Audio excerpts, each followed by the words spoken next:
വിശദമായ വാർത്തയിലേക്ക്. മന്ത്രി കെ.സി. ജോസഫ് ഇന്ന് ഹൈക്കോടതിയിൽ ഹാജരാകും. മന്ത്രിക്കെതിരായ കോടതിയലക്ഷ്യ ഹർജിയിൽ കുറ്റപത്രം നേരിട്ട് സ്വീകരിക്കുന്നതിനാണ് ഹാജരാകുന്നത്. ജസ്റ്റിസ് അലക്സാണ്ടർ തോമസിനെതിരെ മന്ത്രി കെ.സി. ജോസഫ് നടത്തിയ ചായത്തൊട്ടിയിൽ വീണ കുറുക്കൻ പരാമർശം ക്രിമിനൽ കോടതിയലക്ഷ്യമാണെന്ന് കോടതി കണ്ടെത്തിയിരുന്നു.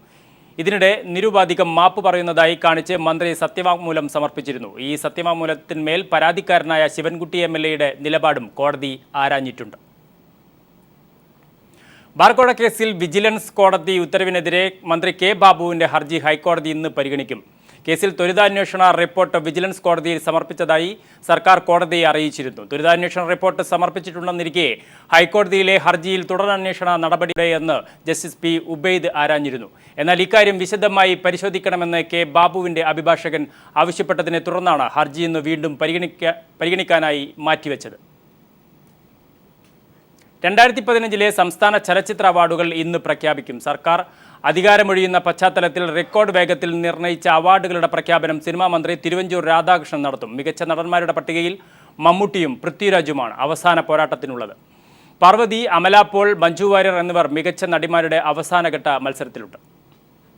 2015 ജനുവരി 1 മുതൽ ഡിസംബർ 31 വരെ സെൻസർ ചെയ്യപ്പെട്ട 73 സിനിമകളിൽ നിന്നാണ് പുരസ്കാരങ്ങൾക്ക് അർഹമായ ചിത്രങ്ങൾ തിരഞ്ഞെടുക്കുന്നത്. ചലച്ചിത്രങ്ങൾ വിലയിരുത്തിയ സംവിധായകൻ മോഹൻ ചെയർമാനായ 9-അംഗ ജൂറി പ്രത്യേക യോഗം ചേർന്ന് അവാർഡുകളുടെ പട്ടിക തയ്യാറാക്കും. പിന്നീട് ജൂറി ചെയർമാൻ അന്തിമ പട്ടിക മന്ത്രിക്ക് കൈമാറുമ്പോൾ മന്ത്രി അത് രാവിലെ 11 മണിക്കാകും പ്രഖ്യാപിക്കുക. സലീം അഹമ്മദ് സംവിധാനം ചെയ്ത മമ്മൂട്ടി ചിത്രമായ പത്തേമാരി, RS വിമലിൻ്റെ എന്ന് നിന്റെ മൊയ്തീൻ, ഡോക്ടർ ബിജു അണിയിച്ചൊരുക്കിയ വലിയ ചിറകുള്ള പക്ഷികൾ എന്നിവയാണ് മികച്ച സിനിമകളുടെ അന്തിമ പട്ടികയിൽ ഇടം പിടിച്ചിരിക്കുന്നത്. ഇതിൽ എന്ന് നിന്റെ മൊയ്തീന് ജൂറി അംഗങ്ങൾ കൂടുതൽ മുൻതൂക്കം നൽകുന്നതായി അറിയുന്നു. മികച്ച നടന്മാരുടെ മത്സരത്തിൽ അവസാന പോരാട്ടം നടക്കുന്നത് മെഗാസ്റ്റാർ മമ്മൂട്ടിയും പൃഥ്വിരാജും തമ്മിലാണ്. പത്തേമാരിയിലെ മികച്ച പ്രകടനത്തിന് മമ്മൂട്ടിക്ക് പുരസ്കാരം നൽകണമെന്ന അഭിപ്രായം ബഹുഭൂരിപക്ഷം ജൂറി അംഗങ്ങൾക്കുമുണ്ട്. നിരവധി പുരസ്കാരങ്ങൾ ഏറ്റുവാങ്ങിയ എന്ന് നിന്റെ മൊയ്തീനിലെ അഭിനയത്തിന് പാർവതിക്ക് മികച്ച നടിക്കുള്ള അവാർഡ് നൽകണമെന്നതാണ് സമിതിയിലെ മറ്റൊരു ധാരണയെന്നും അറിയുന്നു.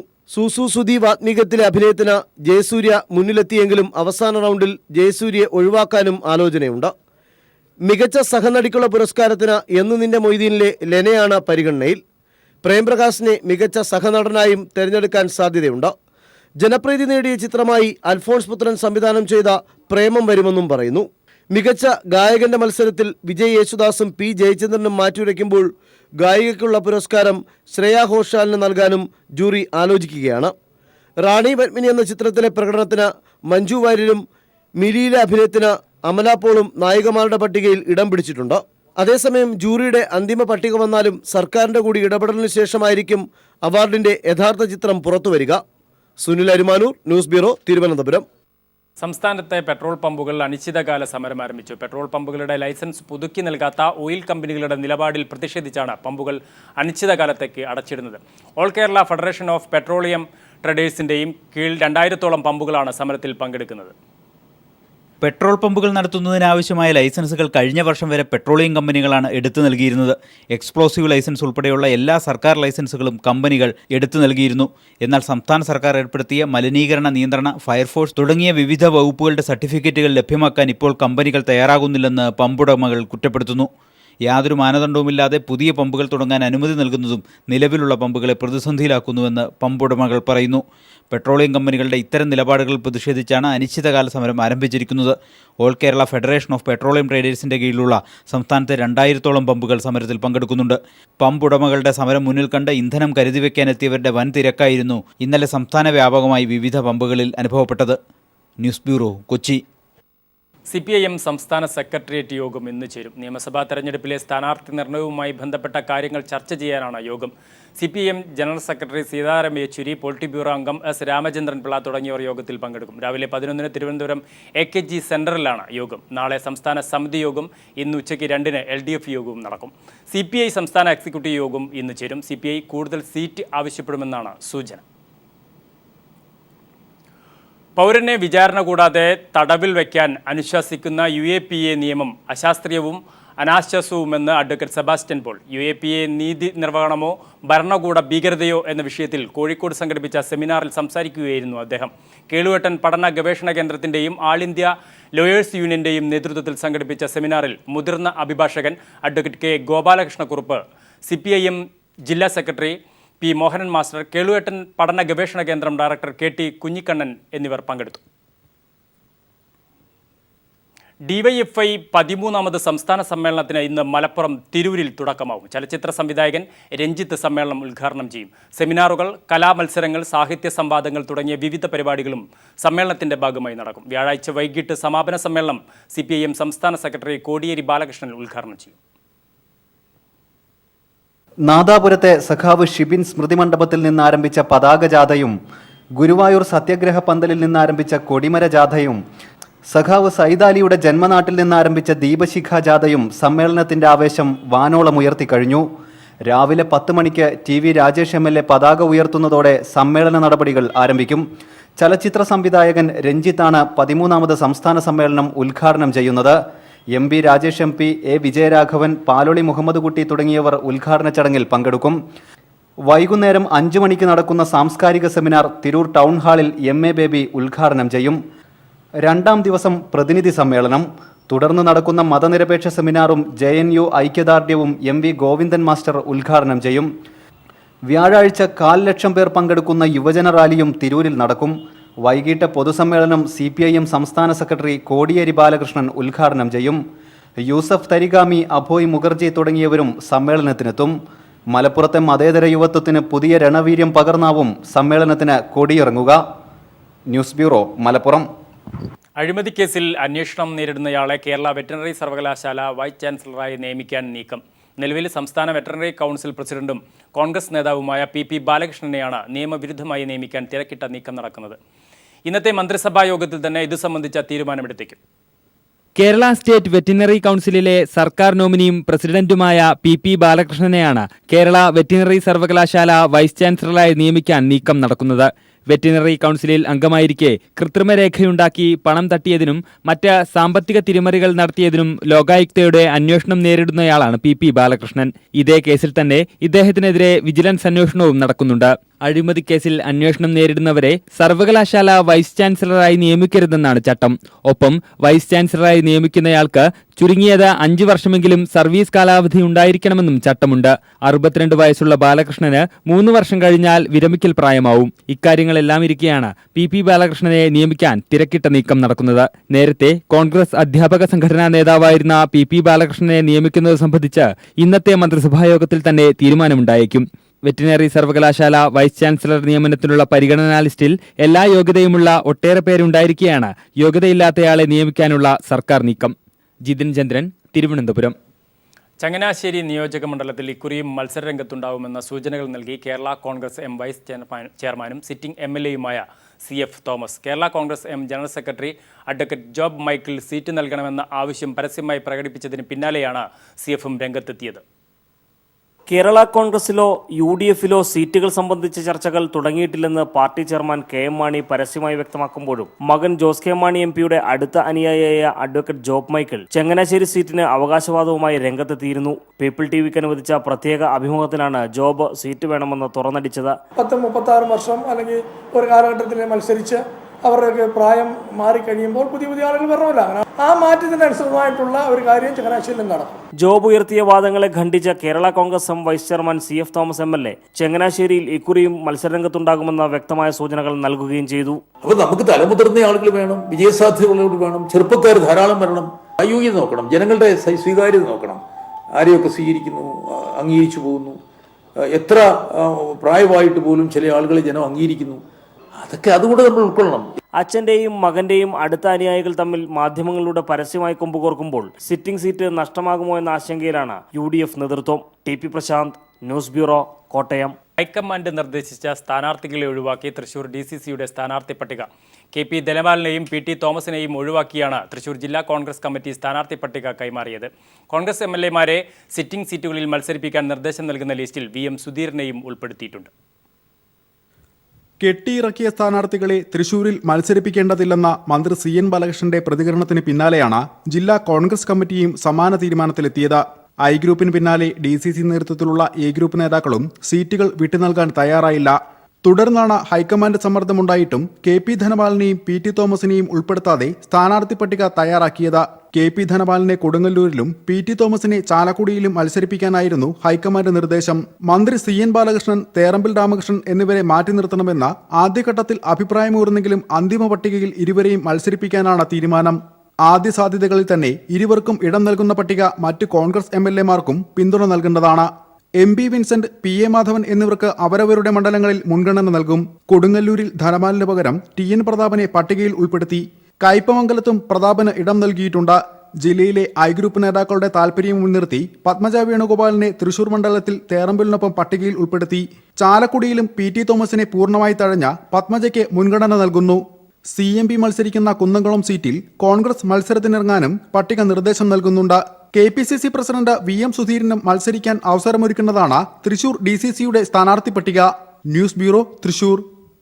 മുഖ്യമന്ത്രിയുടെ ജനസമ്പർക്ക പരിപാടിയിലടക്കം പരാതി നൽകിയിട്ടും വീട്ടിൽ നിന്ന് പുറത്തു പോകാൻ കൃത്യമായ വഴി ലഭിക്കാതെ ബുദ്ധിമുട്ടുകയാണ് പത്തനംതിട്ട കോന്നിത്താഴം കൊന്നപ്പാറ നിവാസികളായ 25-ലധികം കുടുംബങ്ങൾ. ഓട്ടിസം ബാധിച്ചവരും മറ്റ് ആരോഗ്യ പ്രശ്നങ്ങളുള്ള നിരവധി പേർ താമസിക്കുന്ന പ്രദേശമാണിത്. ഇത് റെനിമോൾ. ഓട്ടിസമാണ് രോഗം. ചിലപ്പോൾ ഫിറ്റ്സ് വന്ന് ബോധരഹിതയാകും. ഉടൻ ആശുപത്രിയിലെത്തിക്കണം. പലപ്പോഴും അമ്മ മാത്രമുള്ളപ്പോഴായിരിക്കും ഇവൾക്ക് അസുഖം കൂടുന്നത്. റെനിമോളുടെ വീട്ടിലേക്ക് കൃത്യമായ വഴിയില്ലാത്തതിനാൽ കുറേ ദൂരം ചുമന്നുകൊണ്ടുപോയി വേണം വാഹന സൗകര്യമുള്ള സ്ഥലത്തെത്തിക്കാൻ. ഈ പ്രശ്നം കലശലായപ്പോഴാണ് ഇവർ മുഖ്യമന്ത്രിയുടെ ജനസമ്പർക്ക പരിപാടിയിലടക്കം തങ്ങൾ താമസിക്കുന്ന കോളനിയിലേക്ക് കൃത്യമായ വഴി സൗകര്യം അനുവദിക്കണമെന്ന് കാണിച്ച് അപേക്ഷ നൽകിയത്. മുഖ്യമന്ത്രി അതിന് അംഗീകാരവും നൽകി. കൂടെ റെനിമോൾക്ക് പെൻഷനും അനുവദിച്ചു. ഇതെല്ലാം പക്ഷേ കടലാസിൽ മാത്രം ഒതുങ്ങി എന്നതാണ് വസ്തുത. എടുത്തോണ്ട് ഈ വഴിയെ കൂടെ പോയപ്പോൾ ഞാൻ ആ വഴിയെ വീണിട്ട് ഞാൻ പറഞ്ഞു എനിക്ക് വഴിയാണ് മുഖ്യമന്ത്രിയുടെ ദുരിതാശ്വാസത്തിൽ പോയി എനിക്ക് വഴി അനുവദിച്ചു. എന്നിട്ട് പോലും എനിക്ക് അതിന് അർഹതയില്ലെന്നാണ് പറയുന്നത്. ഇവിടെ ഉള്ള ഒരാൾ പരാതിയും പറഞ്ഞു. എനിക്ക് പെൻഷൻ അനുവദിച്ചു, അതും ഇതുവരെ കിട്ടിയിട്ടില്ല. കുഞ്ഞിന് ഭയങ്കര കഷ്ടപ്പാടാണ്. ഈ കുഞ്ഞിനെ എടുത്തുകൊണ്ട് പോകുന്ന പഠിപ്പിക്കാനും എല്ലാം ഭയങ്കര പാടാണ്. മഴക്കാലത്ത് കൊണ്ട് അവിടെ ആ വഴി കണ്ടില്ലയോ, എല്ലാം പോയി കിടക്കുമല്ലേ. ഞങ്ങൾക്ക് വഴിയില്ലാതെ ഒരു പറ്റത്തില്ല. ഭയങ്കര ഇതാണ്. കുഞ്ഞിനെ എനിക്ക് ഇന്ന് തന്നെ എടുത്തോണ്ട് നടക്കാക്കത്തില്ല. 11 വയസ്സ് കഴിഞ്ഞു. ഇനി എടുത്തോണ്ട് നടക്കാൻ എന്ത് പാടാണെന്നറിയാം. റെനിമോളുടെ കുടുംബത്തെ കൂടാതെ 25-ലധികം കുടുംബങ്ങൾ ഇവിടെ താമസിക്കുന്നുണ്ട്. ഇവരിൽ കൂടുതലും പ്രായമേറിയവരാണ്. നടക്കാൻ പോലും കഴിയാത്ത ഇവർക്ക് പലപ്പോഴും ആശുപത്രിയിലേക്ക് എത്താൻ സാധിക്കാറുമില്ല. ഞങ്ങൾക്ക് ഈ രോഗികളെ കൊണ്ടൊക്കെ എടുത്തോണ്ട് 3 പേര് കൂടി പോകാൻ 3 പേരും കൂടെ തോട്ടിപ്പോകും. 2 പേര് പിടിച്ചോണ്ട് പോകുന്ന 2 പേരും തോട്ടിപ്പോകും. ഒരാൾ തന്നെ പിടിച്ചോണ്ട് പോകാനൊക്കത്തില്ല. 5-6 വീട്ടിൽ ഓരോരുത്തരും സുഖമില്ലാതെ വയ്യാത്തവർ കിടക്കുക. രാത്രിയില്ല കൊണ്ടുപോകുന്നത്. ശീതീകരിച്ച കാറിൽ സഞ്ചരിക്കാനോ ആർഭാടം കാണിക്കാനോ ആയിരുന്നില്ല ഇവരുടെ ആവശ്യം. ബുദ്ധിമുട്ടില്ലാതെ പുറം ലോകത്തെത്താൻ ഒരു വഴി മാത്രമായിരുന്നു. സർക്കാരിന് പലരെയും പറഞ്ഞു പറ്റിക്കാം. പക്ഷേ ഉടുതുണിക്ക് മറുതുണിയില്ലാതെ ജീവിതത്തോട് യുദ്ധം ചെയ്യുന്നവരെ മുഖ്യമന്ത്രി പറഞ്ഞു പറ്റിക്കരുതായിരുന്നു. News bureau, Pathanamthitta. കോഴിക്കോട് തൂണേരിയിലെ CPIM പ്രവർത്തകൻ CK ഷിബിനെ കൊലപ്പെടുത്തിയ കേസിൽ വിചാരണ ഇന്ന് ആരംഭിക്കും. മാറാട് പ്രത്യേക കോടതിയിലാണ് മൈനർ അടക്കം 18 പ്രതികളെ വിചാരണ ചെയ്യുക. കഴിഞ്ഞ വർഷം ജനുവരി 22-ന് ഷിബിനെ മുസ്ലിം ലീഗ് ക്രിമിനൽ സംഘം വെട്ടിക്കൊലപ്പെടുത്തിയെന്നാണ് കേസ്. കഴിഞ്ഞ വർഷം ജനുവരി 22-നാണ് നാദാപുരം സ്വദേശി ഷിബിനെ മുസ്ലിം ലീഗ് ക്രിമിനൽ സംഘം തൂണേരിയിൽ വെച്ച് വെട്ടിക്കൊലപ്പെടുത്തിയത്. ഏപ്രിൽ 18-ന് കേസന്വേഷിച്ച് കുറ്റ്യാടി CI ദിനേശ് കോറോത്ത് കുറ്റപത്രം നാദാപുരം 1-ാം ക്ലാസ് മജിസ്ട്രേറ്റ് കോടതിയിൽ സമർപ്പിച്ചു. മൈനർ അടക്കം 18 പേരെ പ്രതി ചേർത്താണ് കുറ്റപത്രം സമർപ്പിച്ചത്.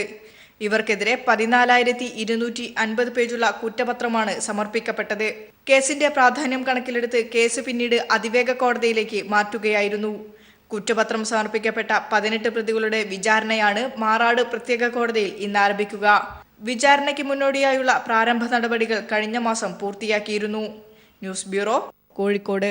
DGPക്കെതിരെ കോടതിയലക്ഷ്യ കേസ് നൽകാനൊരുങ്ങി പോലീസ് അസോസിയേഷൻ മുൻ ജനറൽ സെക്രട്ടറി CR ബിജു. സരിതയുടെ ഫോൺ കോൾ വിശദാംശങ്ങൾ അടക്കമുള്ള വിശദമായ റിപ്പോർട്ട് ഒരാഴ്ചയ്ക്കകം സമർപ്പിക്കണമെന്ന ഹൈക്കോടതി ഉത്തരവ് പാലിക്കാത്തതിനെ തുടർന്നാണ് തീരുമാനം. നേരത്തെ DGP നൽകിയ റിപ്പോർട്ടിൽ കോടതി നിർദ്ദേശം പ്രകാരമുള്ള ഫോൺ കോൾ വിശദാംശങ്ങൾ ഉൾപ്പെടുത്തിയിരുന്നില്ല. Police association general secretary GR അജിത്തിന് 20 ലക്ഷം രൂപ സംഭാവന നൽകിയതായി സരിത സോളാർ കമ്മീഷനിൽ മൊഴി നൽകിയിരുന്നു. സരിതയും അസോസിയേഷൻ മുൻ ജനറൽ സെക്രട്ടറി CR ബിജുവുമായി നടത്തിയ ഗൂഢാലോചനയുടെ ഭാഗമാണ് ഈ ആരോപണമെന്നും സരിതയുടെ ഫോൺ കോൾ രേഖകൾ ഹാജരാക്കാൻ നിർദ്ദേശിക്കണമെന്നും ആവശ്യപ്പെട്ട് അസോസിയേഷൻ ജനറൽ സെക്രട്ടറി അജിത്ത് ഹൈക്കോടതിയെ സമീപിച്ചിരുന്നു. സരിത അസോസിയേഷൻ മുൻ ഭാരവാഹികളായ CR ബിജു, CT ബാബുരാജ് എന്നിവരുടെ കോൾ വിശദാംശങ്ങൾ അടക്കമുള്ള വിശദമായ റിപ്പോർട്ട് ഒരാഴ്ചയ്ക്കകം സമർപ്പിക്കാനും ഹൈക്കോടതി ഉത്തരവിട്ടിരുന്നു. എന്നാൽ ഹൈക്കോടതി ഉത്തരവ് പ്രകാരമുള്ള കോൾ വിശദാംശങ്ങൾ എടുക്കാതെയാണ് DGP റിപ്പോർട്ട് സമർപ്പിച്ചത്. ഈ സാഹചര്യത്തിലാണ് അസോസിയേഷൻ മുൻ ജനറൽ സെക്രട്ടറി CR ബിജു DGPക്കെതിരെ കോടതിയലക്ഷ്യത്തിന് ഹൈക്കോടതിയെ സമീപിക്കുന്നത്. കോൾ ഡീറ്റെയിൽസ് ഞങ്ങൾക്ക് കിട്ടിയാൽ മാത്രമേ ഞങ്ങളുടെ നിരപരാധിത്വം ഞങ്ങൾക്ക് ഞങ്ങളുടെ പൊതുസമൂഹത്തെ ബോധ്യപ്പെടുത്താൻ കഴിയൂ. അത് കിട്ടാൻ അടുത്ത സ്റ്റെപ്പ് എന്ന് പറഞ്ഞാൽ ഹൈക്കോടതിയുടെ 55/2016 ആ കേസിലെ ജഡ്ജ്മെൻറ്റ് 7 ദിവസത്തിനകം CDR എടുത്ത് കമ്മീഷന് ഹാൻഡ് ഓവർ ചെയ്യണമെന്നായിരുന്നു. പക്ഷേ അത് നടത്തിയിട്ടില്ല എന്നുള്ളത് കണ്ടംപ്റ്റ് കോർട്ടായിട്ട് തന്നെ ഹൈക്കോടതിയിൽ മൂവ് ചെയ്യാനുള്ള തീരുമാനം വക്കീലുമായിട്ട് ചേർന്നെടുത്തിട്ടുണ്ട്. 20 ലക്ഷം സംഭാവന നൽകിയെന്ന വെളിപ്പെടുത്തലിന് പിന്നിൽ ഗൂഢാലോചനയാണെന്ന ആരോപണം അസോസിയേഷൻ അഭിഭാഷകൻ വിസ്തരിക്കവേ സരിത നിഷേധിച്ചിരുന്നു. CR ബിജു ഉൾപ്പെടെയുള്ളവരെ അറിയില്ലെന്നും സരിത മൊഴി നൽകിയിരുന്നു. ഈ സാഹചര്യത്തിൽ ആരോപണം ഉന്നയിച്ച അസോസിയേഷൻ ജനറൽ സെക്രട്ടറി GR അജിത്തിനെതിരെ മുൻ ജനറൽ സെക്രട്ടറി CR ബിജു മാനനഷ്ട കേസും ഫയൽ ചെയ്യുന്നുണ്ട്. KM ഉമേഷ്, കൊച്ചി. കാസർഗോഡ് ഉദുമയിലെ ലളിത് റിസോർട്ടിൽ CITU നേതൃത്വത്തിൽ തൊഴിലാളികൾ നടത്തിവരുന്ന പണിമുടക്ക് സമരം 1 മാസം പിന്നിട്ടു. പിരിച്ചുവിട്ട തൊഴിലാളികളെ തിരിച്ചെടുക്കണമെന്നും തൊഴിലാളി പീഡനം അവസാനിപ്പിക്കണമെന്നും ആവശ്യപ്പെട്ട് തൊഴിലാളികൾ ഉപരോധ സമരം തുടങ്ങി. എന്നാൽ വിട്ടുവീഴ്ചയില്ല എന്ന നിലപാട് സ്വീകരിച്ചിരിക്കുകയാണ് ലളിത് റിസോർട്ട് മാനേജ്മെന്റ്. കാസർഗോഡ് ഉദുമയിലെ കോർപ്പറേറ്റ് സംരംഭമായ ലളിത് റിസോർട്ടിലെ തൊഴിലാളി പീഡനം അവസാനിപ്പിക്കണമെന്നും പിരിച്ചുവിടപ്പെട്ട തൊഴിലാളികളെ തിരിച്ചെടുക്കണമെന്നും ആവശ്യപ്പെട്ട് CITU നേതൃത്വത്തിൽ നടന്നുവരുന്ന പ്രക്ഷോഭം കൂടുതൽ ശക്തമായി. പ്രതിഷേധങ്ങൾ അവഗണിച്ചുവരുന്ന ലളിത് റിസോർട്ട് മാനേജ്മെന്റിന്റെ സമീപനത്തിനെതിരെ CITU നേതൃത്വത്തിൽ തൊഴിലാളികൾ അനിശ്ചിതകാല ഉപരോധ സമരം ആരംഭിച്ചു. പ്രശ്നപരിഹാരത്തിന് മാനേജ്മെന്റ് തയ്യാറാകുന്നില്ലെങ്കിൽ പ്രക്ഷോഭം കൂടുതൽ ശക്തമാക്കുമെന്ന് ഉപരോധ സമരം ഉദ്ഘാടനം ചെയ്ത CPIM കാസർഗോഡ് ജില്ലാ സെക്രട്ടറി KP സതീഷ് ചന്ദ്രൻ പറഞ്ഞു. ഈ പ്രശ്നത്തിന് വഴിവെച്ചത് മാനേജ്മെന്റാണ്. ഉദുമ പഞ്ചായത്തിലെ പുരോഗമന പ്രസ്ഥാനത്തിന്റെ ശക്തി കേന്ദ്രമായ തൊഴിലാളി പ്രസ്ഥാന ശക്തി കേന്ദ്രമായ ഈ പ്രദേശത്ത് ഇതുപോലുള്ള ഗൂഢായുസം ഒരു കാരണവശാലും തൊഴിലാളി പ്രസ്ഥാനം അനുവദിക്കില്ല എന്നാണ് CITU സംസ്ഥാന സെക്രട്ടറി P രാഘവൻ, ജില്ലാ പ്രസിഡന്റ് K ബാലകൃഷ്ണൻ, ജില്ലാ ജനറൽ സെക്രട്ടറി TK രാജൻ തുടങ്ങിയ നേതാക്കളും ഉപരോധ സമരത്തിൽ പങ്കെടുത്തു. സമരക്കാരെ പിന്നീട് പോലീസ് അറസ്റ്റ് ചെയ്തു നീക്കി. പ്രശ്നപരിഹാരം ഉണ്ടാകുന്നില്ലെങ്കിൽ ഉപരോധ സമരം ശക്തമായി തുടരുമെന്ന് CITU ജില്ലാ നേതൃത്വം വ്യക്തമാക്കി. News bureau, Kasaragod.